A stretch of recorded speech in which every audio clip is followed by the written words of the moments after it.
James Miller will serve 10 years probation after killing his neighbor in East Austin. That was the jury's decision in his sentencing today. KXAN's Jacqueline Powell reports the judge made sure, even with the jury's recommendation, to give Miller the maximum punishment he could.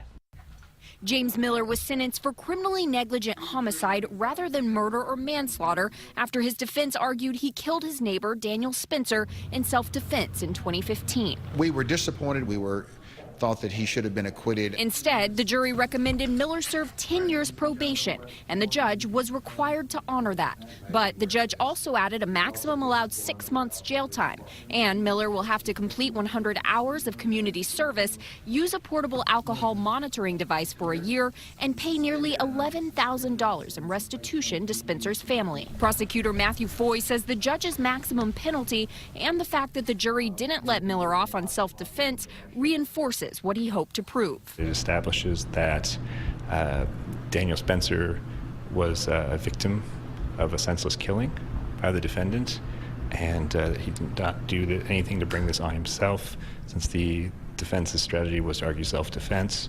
I think the jury's verdict makes it clear that they did not believe it was self-defense. The defense argued Miller stabbed his neighbor when Spencer allegedly came on to him. The prosecution argued blood evidence didn't match Miller's story, but Foy says the jury did its best with a hard trial.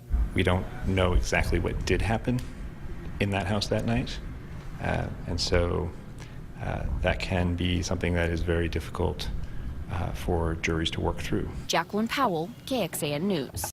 Defense attorney Charlie Baird pointed out that Miller has no prior criminal record. He says in giving him probation, the jury agreed with the defense's stance that he serves no threat to the community. Miller's defense is also known as the gay panic defense, and while it's a rare defense, it is legal in most states.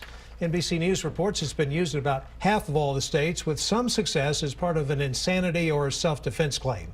But there is a push to ban it in several states, including in Texas. In December, Illinois became the second state to ban it.